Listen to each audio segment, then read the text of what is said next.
Hello friends. Today we're talking about clutter. Surprise! We talk about clutter a lot because clutter is the thing that clogs up our mind and our homes and makes us miserable. So the one thing I want you to think about clutter is this, and this is something that I talked to my sister about recently when we just finished doing, well, I don't say we, Larry and Marty and Patty and some friends did our estate sale. Marty did the majority of it. Larry did a very large part of it as well. And she said it's so hard to get rid of these things that our parents purchased for so much money 60 years ago. And what was so much money 60 years ago? A piece of furniture for $300. Today it may be worth $1,500 or $3,500.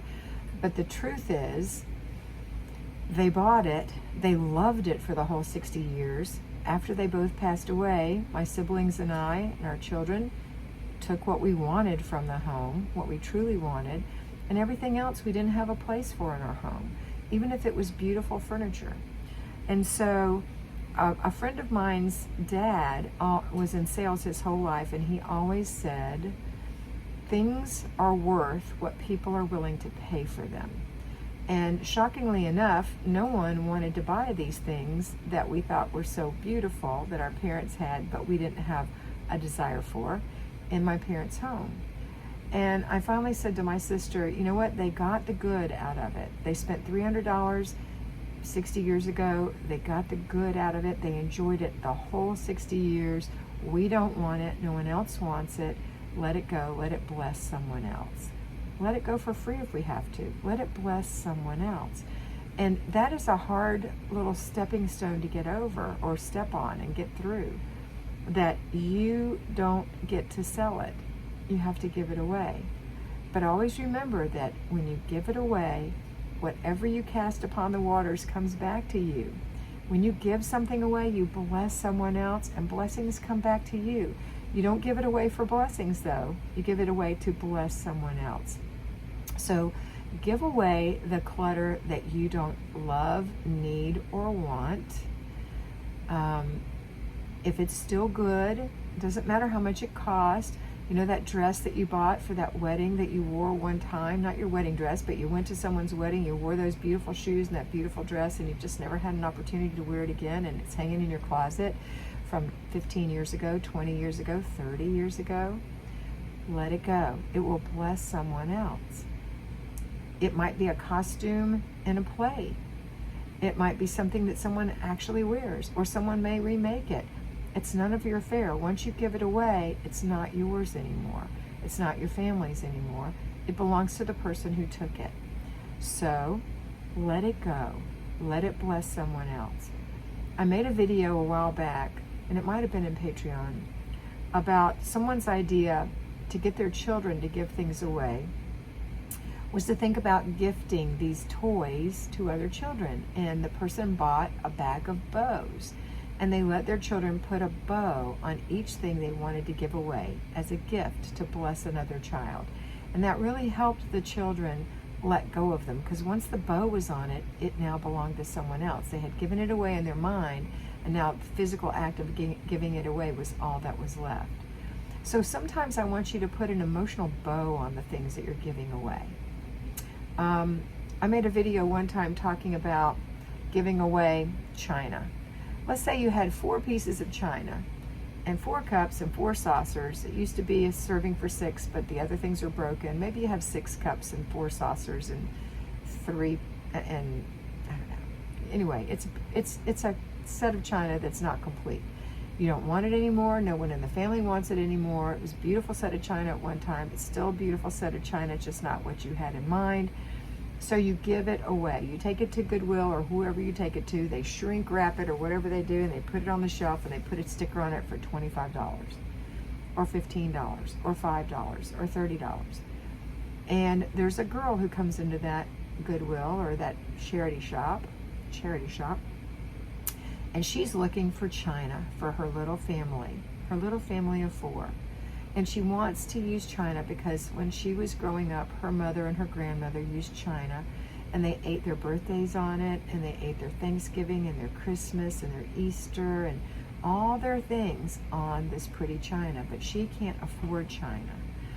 And she goes into the Goodwill or wherever, and she sees your beautiful china, and she says, wait a minute, 1, 2, 3, 4 plates, 1, 2, 3, 4, 5 cups, 1, 2, 3, 4 saucers, 1, 2, 3, 4, 5, 6 bowls. Oh my gosh, there's this beautiful china. I could use this with my family on Sundays and on holidays and on birthdays. It's beautiful. And she gets it and she puts it in her car. She takes it home and she unwraps it and washes it so carefully, and she discovers that none of it's cracked because you kept all the cracked stuff. And she has exactly a service for 4 with a couple on the outside. And she calls her mom and says, Mom, I'm so excited.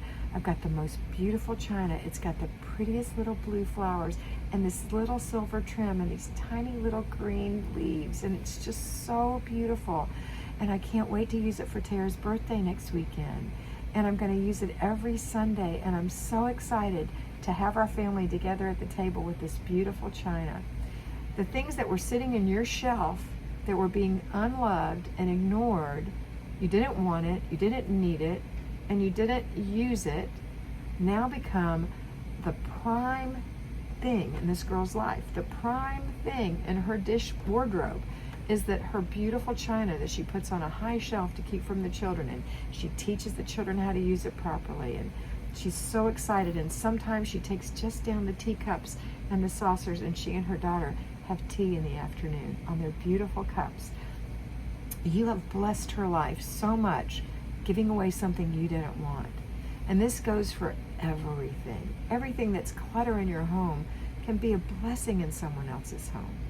So if you have, my old story is always, Larry tried to get me to give away, Mr. B, Larry, an ice cream maker.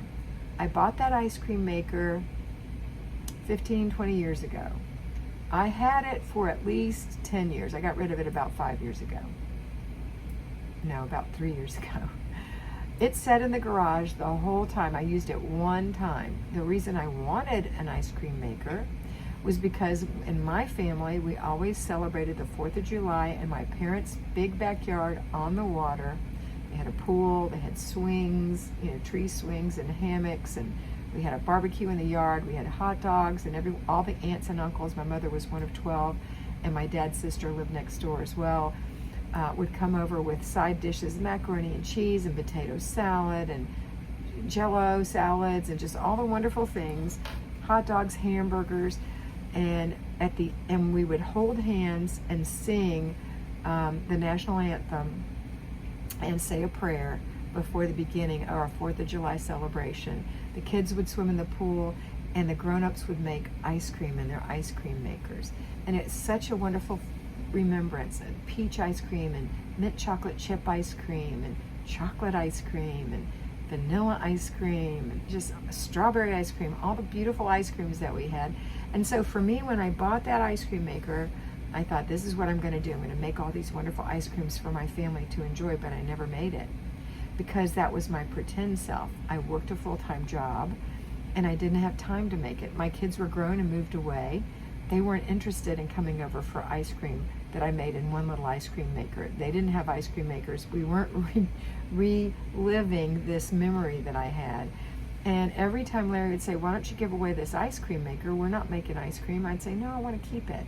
No, I want to keep it. Why did I want to keep it? I didn't need it. I didn't use it.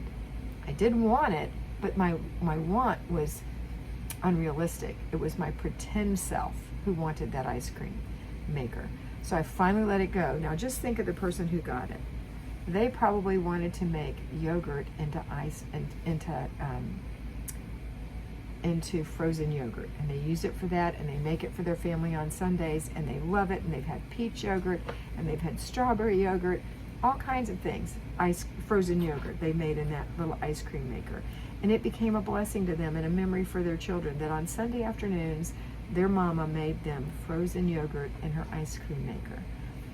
I hope that's what happened. It's my dream of what happened, and it doesn't really matter what really happened to the ice cream maker. The idea is that I let it go and I let it bless someone else. So that's what I want you to do.